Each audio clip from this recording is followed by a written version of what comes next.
Hi guys, we're back with another episode of the Grapplers Academy, talking about in the strength and conditioning side of things again, probably the more important topic out of a lot of it, like recovery and how to make sure that you're getting your recovery in properly. Oh, definitely. We cover different subjects, covering across the sort of recovery angles, nutrition, sleep, other little tips you can do to maximise your recovery. And there's a lot of cross-referencing as well on previous episodes regarding strength and conditioning as well as the cardio.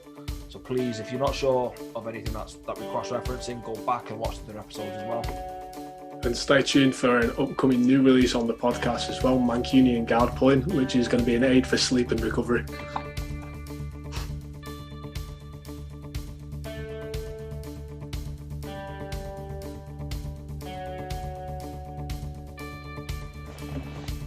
Right, what's your biggest thing that you've implemented recently then for your recovery? I think for me, to be honest, it's like managing my high intensity working days and those days when I'm going to recover. So actually, like, I'm going to train every day, like we were talking about in the previous podcast, in terms of strength and conditioning or something that supplements that, but having heavier working days and then lighter recovery days. Because as we said last time, recovery is not just, as probably most people think, sat on your backside on the sofa, eating a donut or a pizza. Although that might be what most people probably want to do. My idea of recovery, that's fair. I could go for that myself sometimes. But it's like when you're recovering from an injury as well. Doing some work at a lower level is the way to recover optimally. So for me, it's just having a shuffle around of when am I training hard, and then trying to pair that, especially when we get back to rolling. What I was doing previously was trying to have my heavy sparring days on the same day that I was doing heavy lifting, which sounds a bit odd to people at first, to have those 2 days on the two sessions on the same day. But it means the next day I can have a light recovery day on my workout and treat it as a slightly lighter day in the gym as well. So whether that's drilling or flow rolling or something like that. Something like that. So, but that just means like I've got a full day to recover in between, because you get beat up, get beat up by the bar, and then you get beat up in the gym. And then if you're doing that on alternating days, when are you going to recover? No, definitely. It's like, I think some people have that misconception of they feel like they'll be doing too much, or it's going to take away from their grappling. Say if they have like a heavy lifting day and then go to the gym in the evening. It's like, what would you say to those that have those worries or those concerns about the training? Two things. And the one thing would be going and doing any amount of heavy lifting isn't going to get you better at jiu-jitsu. Is the first thing. So you need to think about what your priority is and where you're at in terms of your training. If you're a brand new person to the sport and you're not very good at jiu-jitsu, if you're honest with yourself, doing squats, benching and deadlifting isn't going to help your jiu-jitsu.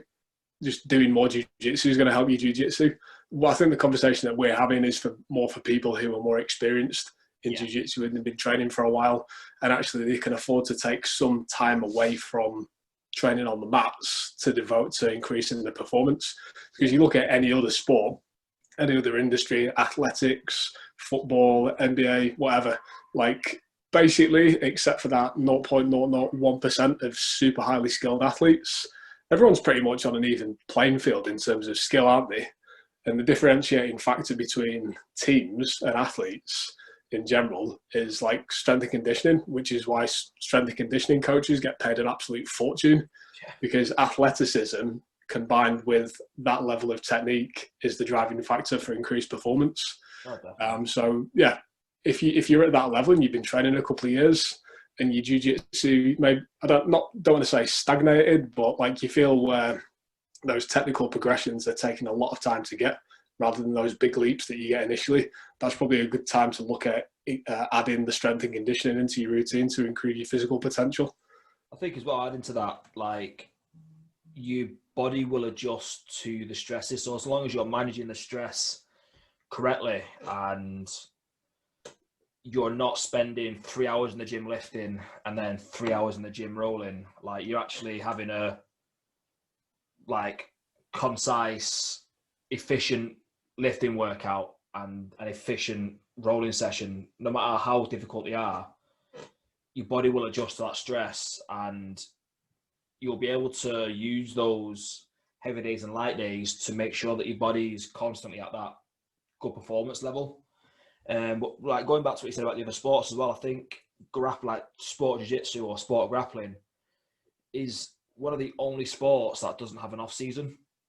So like you say, your basketball, your football, even bodybuilding, and like most of the sports, they have a time where there's no competition, and they essentially switch out the skill training for the strength and conditioning training, so they can rebuild the body, build upon sort of like a solid baseline or fix any injuries that might be coming up.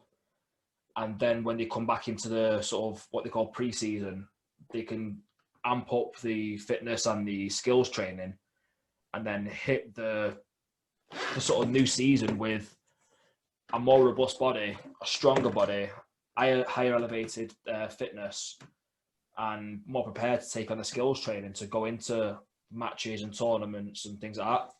So I think that's another thing that's sort of misunderstood when people sort of come into grappling and they sort of try to have lifting and do everything side by side. That's a really good point. And to go even further on that, like in the off season, like you say, that's where all the building happens. All the increase of strength, increase of performance. You might be upping your speed and athleticism and ability to move. Maybe your mobility is something that you need to improve. But in the season, for a general team, actually, if you have a conversation with most strength and conditioning coaches for an athletic team, it's maintenance throughout the season. So basically making sure that you're not getting injured, your performance isn't deteriorating, which means that actually ability to, like you're not really looking to improve athletic potential or performance in the on season. It's about maintenance and making sure that you're not beating yourself up in the gym, because they're getting paid to perform. Yeah, they're getting paid to play the games at the weekend. So nobody really cares whether you got a PB on your bench if you can't play at the weekend because you've got a pec tear now or something like that. This is why like proper sports teams as well are always picking exercise selection that means it's going to be least risk to injury. It's like you see a lot of people using trap bars rather than using deadlifts. And like again, that's another difference in jiu-jitsu. Nobody's really getting paid to do it. So actually, there's no off season. It's the worst combination of factors, isn't it? No off season. Nobody's getting paid to do it, so they don't really care that much about the strength and conditioning performance to make that big difference. And it's just perpetual. So there's a lot of negative things going against pairing your jiu-jitsu with your strength and conditioning when you look at it from the wrong mindset. But if you do it properly, then you're going to be miles ahead of everybody else on the mats, because there's a lot of people who don't do strength and conditioning. I remember, I think it was this ADCC just gone. Gordon Ryan was watching Lachlan Giles basically leg lock everybody in the absolute division. And he said, what did he say? He said something along the lines of like, he's just laughing and saying, this sport is so amateur. And like, I think what he meant from that and what I took from it is like, how is this? And I know technique, a smaller guy can beat a bigger guy with technique, but it's ADCC, come on, like everybody should have an equal level of skill. Lachlan Giles is amazing, but if you put a 120 kilo boxer against a 65 kilo boxer, who's winning every time? Oh, 100%. 100% of the time, isn't it? So that's what I took from it. It is quite an amateur sport in terms of strength and conditioning, because it's not been around long enough. The whole sport's been around for, like, let's argue 25, 30 years. Yeah. Look at the NFL or whatever. They've got proper strength and conditioning protocols for teams in place, and it's been around for, I don't know, 100 years. Yeah, guesstimate around over a century, I'd say. Yeah. Football teams, it's the same. And there's the money there to go into the research to optimise performance, but it's an interesting point. What's your take on it? No, like pretty much agree with you there. And I think the whole amateur comment is that's what I took from it as well. It's sort of the level of athleticism should play into your grappling at that level. Like, because like I say, the ADCC, they're all at almost at the pinnacle of their skill set. So it comes down to who's going to be stronger, faster, fitter, more flexible, healthier in general. Those will play into it because the skill set will be on a level playing field. But then sort of that conversation then does turn back to the recovery as well of, are they might be training right, but then are they on the right path for recovery? And that's where, again, the professional sports teams and the other sports have the edge in they will ensure that their players are recovering. And yeah, they'll have the days where you're almost probably thrown up on the pitch or thrown up in the training room, but then that's followed by accurate measurements to make sure that the next day they're ready to train. And if they're not hitting the mark as they need to, then they're going to be like, do you know what, active recovery today, or do you know what, go home, eat well today and come back tomorrow. Like, you need to recover today. Yeah, well, look at the way that the UFC is doing it now with the UFC Performance Institutes. Look at what's available for the athletes on fight week. Well, I don't know what the situation is all year round. I don't think anyone's in there and has got the opportunity to use the facilities year round from what I can tell. To what I understand. Sports massage, they get the right nutrition, ice baths, hot cold treatments, saunas. It's it's all the things that these professional sports teams are doing, football, whatever. Recovery is massive because that's actually when you're making your improvements. You're not, like, it sounds counterintuitive to say, doesn't it? But you're not necessarily making your improvements when you're in the gym or when you're on the pitch. It's your body's adaptation to those changes that you've forced upon it, where you get your adaptation and you change to improve from. So it's massive. Like, I kind of explained what my setup for training and recovery is, and if anyone wants to go back and listen to the strength and conditioning or the cardio episodes that we've done, go back and check that out. But what does your recovery look like, or how do you manage your week for working hard and recovering? I have the light days and heavy days like yourself, but it's changed a little bit recently where I've started to use Polar H9 monitors with the Elite HRV app, so measure my heart rate variability. I found that really helpful because even on days where, like, you wake up after a really tough session and everything hurts and you're thinking it might be a light day today, get the actual accurate measurements. It's like, oh no, you're ready for another tough day. I'm like, oh, that's what the science says, let's go for it. But then in other days where you might wake up and you're thinking, ready for a tough day here now, get the measurements again, and you're sort of like, and it's saying to you, you're not recovered, or this you're in this range at the moment, maybe take it easy today. So I think having those measurements have really helped it. But for me, my key ones, again, I'm going to sound like your typical sort of like stereotypical PT here: protein, stretching and sleep. They're like my key 3 staples for my recovery at the moment. Like, I try to do mobility at least 20 to 30 minutes, at least 5 or 6 days of the week. I'll hit my protein targets, I'll say 85% of the time. Like, I'm not perfect. And my sleep, aiming bare minimum 7, and I'll be getting tops 8.5, 9 hours, like on the days I don't have to get up early. But my bare minimum is 7 hours sleep, and I've noticed those are the massive, like, key changes to my routine that have helped me recover more. And then going back to what we were talking about in the cardio episode, I do steady state for recovery as well. Gets the blood flow going, heart rate going, and it's not stressful, but it's getting my body moving to facilitate the recovery, getting the blood flow to the areas, getting the nutrients everywhere, and it keeps me moving. Like, I'm not sat down and stiffening up. Yeah, definitely. There's so basically, kind of what you're saying is, in a roundabout way, is treat yourself like a baby and just make sure that you eat and sleep to recover and build. Pretty much, yeah. Yeah. No, it's essentially that. Yeah, I need to Yeah. sleep. Feed me, sleep me. Don't burp me. Depends what you've had to eat. Yeah, true, true. No, I couldn't agree with you more on that. To be honest, it's I think recovery from training and recovery from injury are two of the biggest overlooked components of people's training. For me, I think it's one of those ones that you just learn better over time. Like you're saying, you've got the measurements from the heart rate variability, which again, I absolutely agree with. But everybody, like we've said in the previous episode, needs to learn how to understand their body better.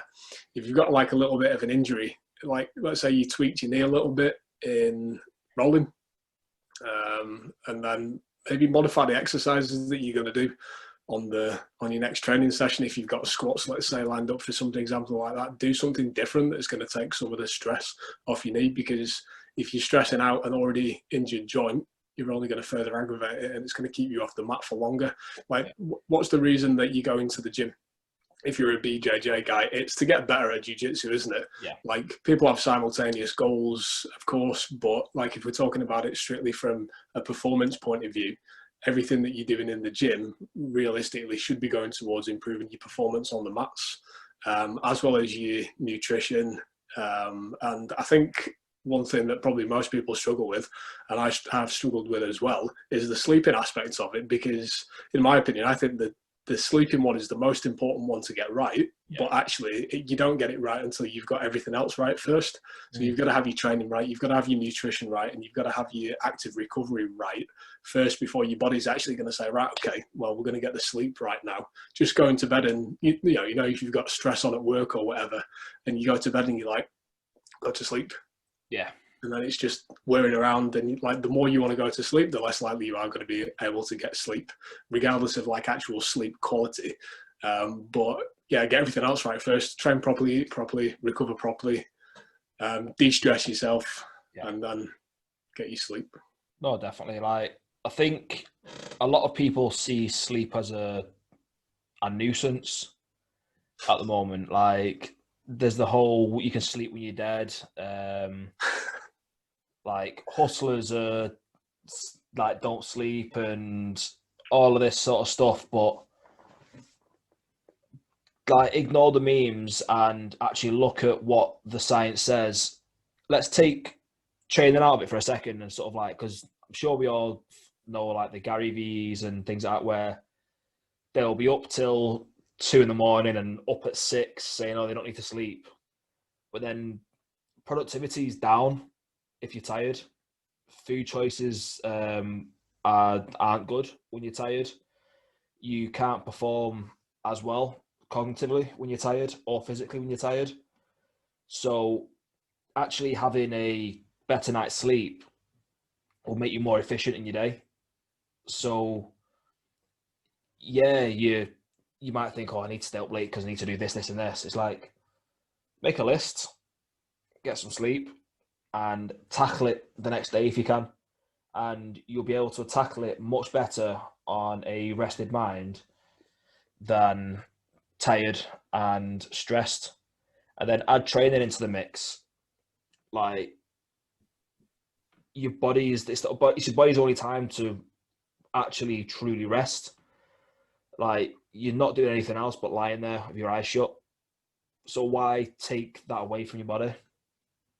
That's the way that I look at it. Like, obviously, not everybody likes to sort of spend all day in bed. Like, I'm not saying to do that, but so yeah, like, don't deprive your body of that really essential element of recovery, and your mind as well. Like, because I know what I'm like. If I don't get enough sleep and I'm tired, I get miserable. And I also, like, I don't think straight. I can't think clearly of what I need to do. And in a sport that's as mentally challenging as grappling is, you need to be sharp mentally as well as physically as for that as well. Yeah, I think I'm going to get on the white belt recovery training protocol, where they must be the most rested people in the world because they're just constantly getting put to sleep on the mats, aren't they? So that was a really terrible joke.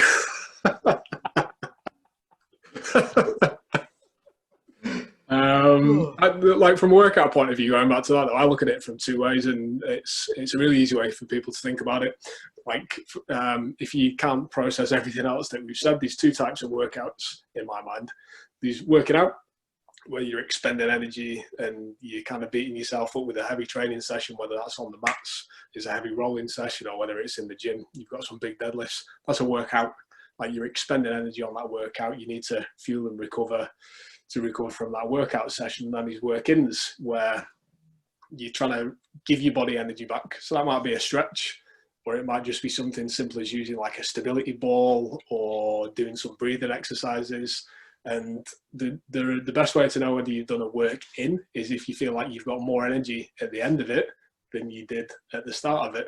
That's a good way to start out a normal workout sometimes, is start a workout like that, because I'm sure many people have been to the gym, me included, where you know you're going to do a workout, but actually you feel really tired and your brain's not quite fired off. Maybe you've been sat on your backside all day long and your blood flow has just not been going right, and you know you've not got enough energy. Do some of those stretching movements and kind of wake your body up and revitalize yourself with some energy before actually starting your workout, and you'll feel miles better. You get a way more productive session out of it. No, definitely, like 100% agree with that. And then I'd even argue to maybe end it as well if you've got time in the same way. Mm. Mobilize, bring your heart rate back down, rather than just trying to get out of the gym. Again, that'll sort of facilitate that recovery. Like working in, or like it's warming up, it sort of facilitates the recovery side of it, and then also the cool down does as well. So there's plenty that you can do on a day-to-day basis that doesn't take too much time out of the day to sort of help with the recovery. And I think it's just like little tips and tricks that people didn't realize were available to them that can actually make them feel better. Like, what would you say, like, we both work with clients, like, what would you say is your number one piece of advice that you give to your clients then, regarding recovery? Like, if they come to you, like, do you know what, I just don't feel like I'm recovering between sessions. What's the your go-to thing that you tend to check first? This is probably going to sound like a weird one, and it kind of doesn't answer your question, but it also does, is like making sure people are breathing properly. And that might sound like a bit of a weird one at first, but like actually breathing in the session correctly, and then breathing just in general in terms of recovery.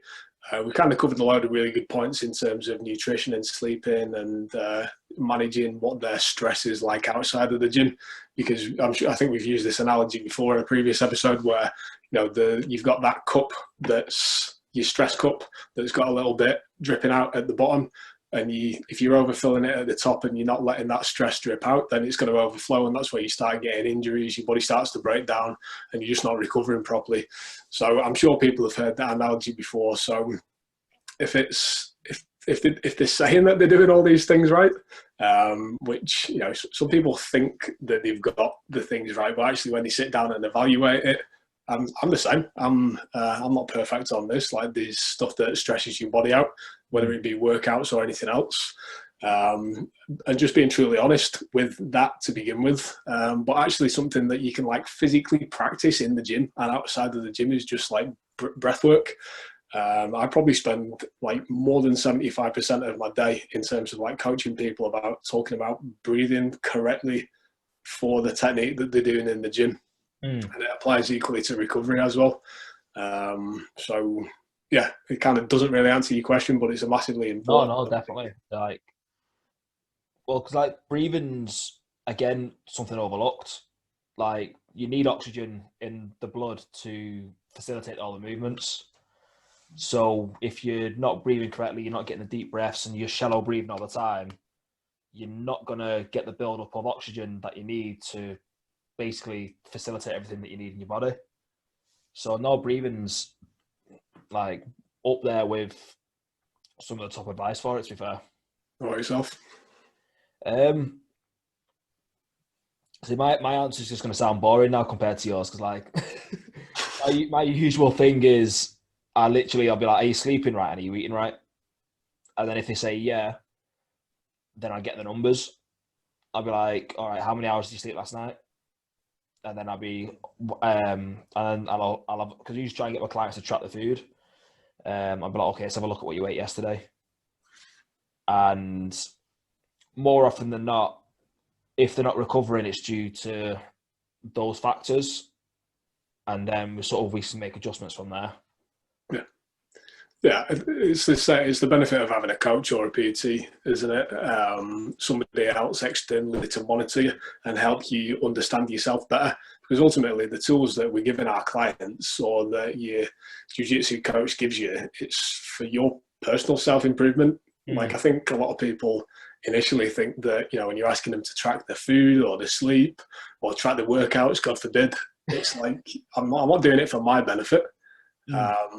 I know what we need to do to get you from point A to point B in terms of progression. And if you do it, amazing, we're gonna get there. But actually, you need as a client or a student of somebody needs a better understanding of that as well. And when you actually realise that those things are for your benefit and for your improvement, then your growth's going to accelerate exponentially. Yeah. It's and it kind of goes back against what I was saying before, and just understanding yourself better and understanding your body better. When you can get it to that point where you understand your body perfectly, amazing. Like your ability to improve and recover is going to be right up here. But until that point, it's all guesswork. Like if as you said, you're not monitoring anything, you're not tracking your food, you're not tracking your workouts, you don't know what the quality of your sleep is. It's all just guesswork.